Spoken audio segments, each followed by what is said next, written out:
Hey guys, welcome back. It is your favorite Gimp with a Limp, and I'm here with some more information about something that I covered before, and it was called PaperTerrain. All right. Now, I did a video talking about this stuff before, and PaperTerrain isn't any of the stuff you're seeing here, the grass or the tree, little pathway. That's not it. It's the buildings. Okay. So I was showing you guys how some of the buildings go together and all that cool stuff with it. And this is me showing you kind of what you can end up ultimately doing with it. I'm going to have some pictures up in the corner going through showing you guys as I was building it. So I took some pictures, as I was assembling this, and this is the first time I've tried this. So this is just a, hey, this can work for you. If you're not that good at doing terrain, there's some people out there who can just make amazing dioramas, amazing terrain, stuff that looks great. I'm not one of those people. But I still want something I can set down on the board, have it looking good, and I don't have to put in just a huge amount of effort to get there. I think this stuff works for that, and it is extremely cost effective. I really got to give it to them on that one. Sorry, I'm bumping my camera there. But like I said, you can see that through the camera, the pictures I took with the camera as I was going along, that I cut out a piece of chipboard. So that's what I've got this sitting on. Now, one of the mistakes I've figured out that I've made on this is the chipboard was a little too thin because I got a bend in it as I was gluing. You guys can see how that's worked. This is about 1 millimeter thick. All right, so I would suggest if you're going to use it kind of like I'm using it here, maybe getting a thicker chipboard.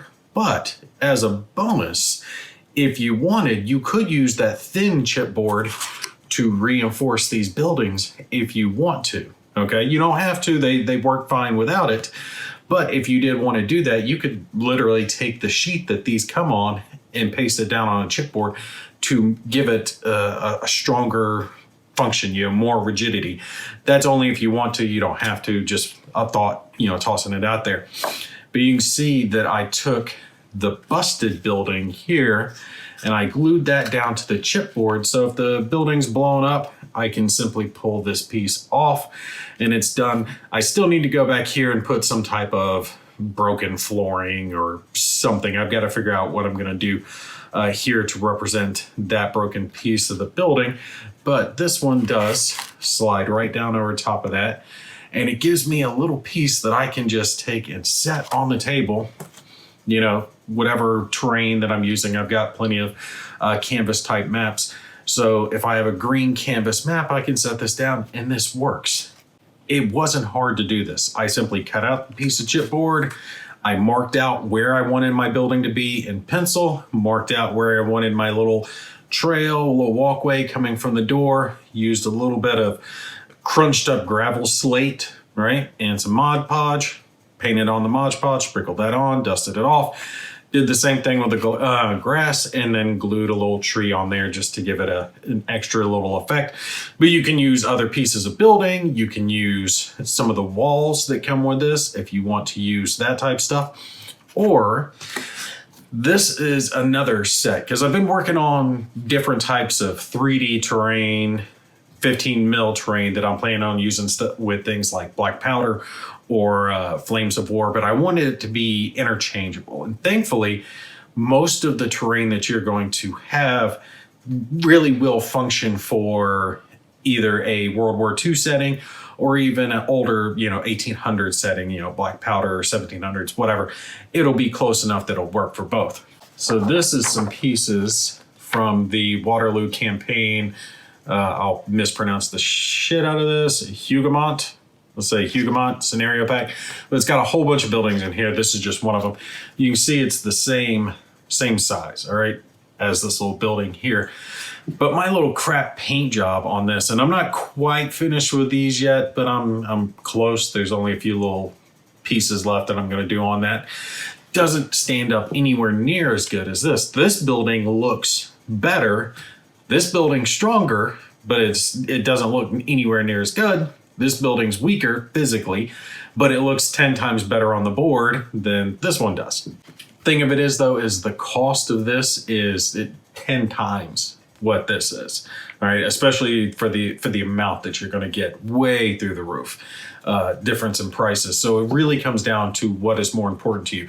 If you're better at painting, if you can do little details, you can make the little spots on this stand out better, then maybe you go with the little MDF buildings like this. But if you can't do the detail as well, like I can't, you can still use bits and pieces. I can still surround this with the walls that come with this. All these are wall pieces, right? That come with this terrain. I've already got those painted up. I can incorporate that into this.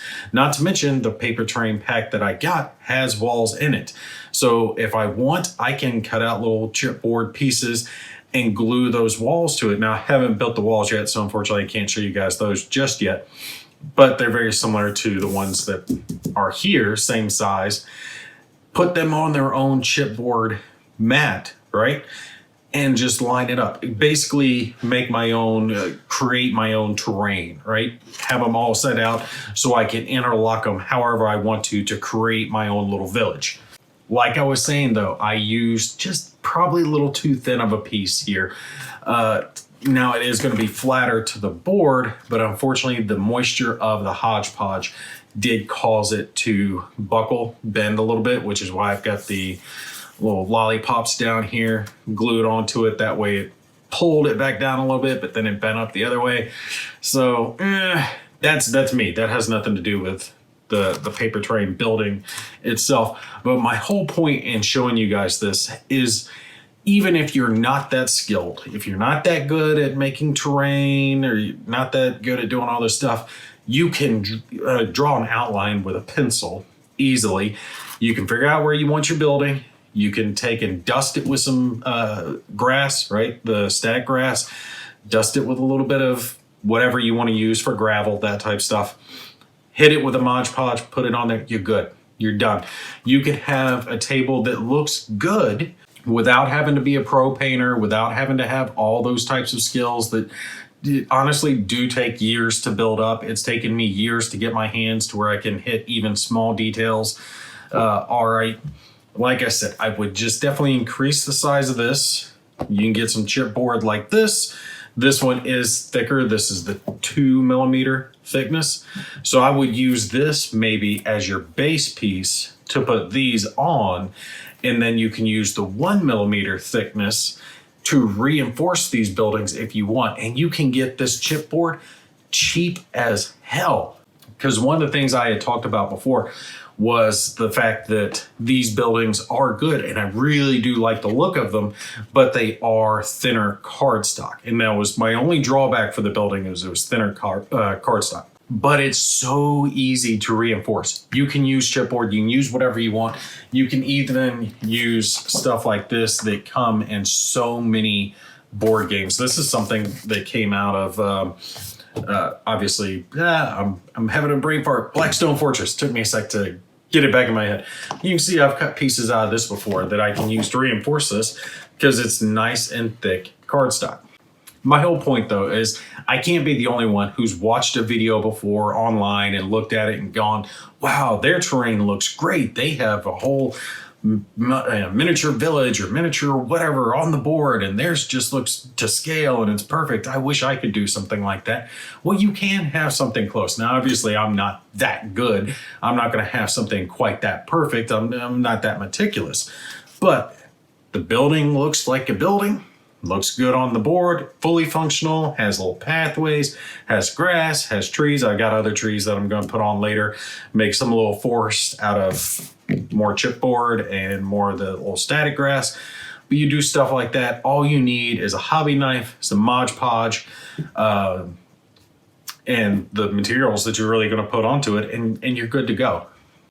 So yeah, when it comes down to it, I really can't recommend this PaperTerrain stuff enough. I definitely like it, and especially if you do something like this, like mounting it, it's going to give it that extra structure. It's going to give you extra support. You're not going to have to worry about the buildings coming apart on you. Plus, it makes it so easy to keep track of the destroyed buildings, because those are the only ones that you actually have to glue to the piece, right? So this one's actually glued, this one's not, but they fit so snugly but they fit so well that they will hold on there. So I don't have to worry about this building popping off or anything like that. And once I'm done with my little pieces, set them out on the board, and bam, I've got myself a little village set up. And it didn't take me, years and years and years to make this. All told, I've spent less than an hour, hour and a half making this whole setup. And I'm talking about the building itself, the grass, the little walkway here, all that type stuff. It really didn't take me that long. Most of it was just figuring out where the pieces went. The longest part of actually making these buildings is just cutting them out of the sheet that they come on. That's it. Making sure you got the right pieces, picking what color roof you want, cut it all out, and then make your easy cuts right here along the creases so you can get a good fold, and then you're good to go. For me, it's just I want to support some of the smaller designers out there, smaller publishers, the ones that are putting out good stuff, because you see a lot of this showing up on like Kickstarter now. PaperTerrain just released a set, and while it does look good, and I love battle system stuff, and there's another one, it's not Terrain Crate, it's Terrain something. I can't remember the name of it, similar thing. They don't have a whole lot of 15 mil stuff, but they got plenty of the 28 mil stuff. The thing of it is so much of that stuff costs a fortune. This type of stuff costs a fortune, but this doesn't. You can get a whole village, 20, 25 bucks, right? And then shipping, which really isn't much thanks to the way they ship it. So you're looking at like 30 bucks roughly total for a village. You're good, right? No one else is able to give you that. Most of these, they're gonna, if it's 15 mil, you get a couple of buildings for 30 bucks, maybe. If it's 28 mil, a building at best, you can get like a sci-fi landing pad. Those are gonna cost you like 60.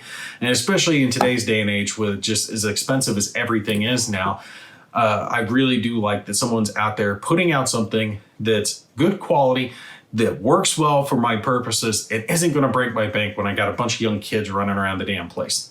And then, like I said, you mix it together with a few other little things, static grass, few little cheap trees, some gravel, and some chipboard of varying sizes. Don't make the same thing chipboard mistake that I made. Get just a little thicker piece for your base pieces. But once you do that, you're good. And you can have a good terrain setup without a whole lot of effort, without killing yourself. Definitely worth it. And just as an FYI, since we are here and we're looking at some of the pieces, I do like the set here from Black Powder from Warlord Games, this Huguenot scenery pack. I'm choking over my words. The buildings are great. I wish the instructions were just a smidge clear. The only problem is figuring out which MDF piece goes with which. I wish they had made that a little bit easier to understand, but thankfully, as you build the buildings, it becomes easier because you run out of other parts that are on there. So especially towards the end when you've got nothing but fencing, it all becomes real easy to put together. But yeah, definitely check out PaperTerrain. They got plenty of stuff out there, different sizes, 28 mil, 15 mil. It's really up to you on what you want because it's just being printed out. That's it. And then you can do with it what you will. You can just build the buildings and throw them on some canvas mats or some neoprene mats, whatever you're using, and you're good. Or you can take the extra time to do stuff like this and build your little diorama sets that don't take a whole lot of time. Yeah, it's not going to look like the pros who are on YouTube are putting out, but hey, it looks good for you and it's your war game. Have fun with it. You guys stay tuned though, because I am working on this stuff slowly but surely. I've got most of the Flames of War stuff ready to go. So I should be shooting some of that soon as I finish up just a few last pieces to take care of. So hopefully I will get that to the table as soon as possible. All right, you guys take care. I'll catch you in the next one.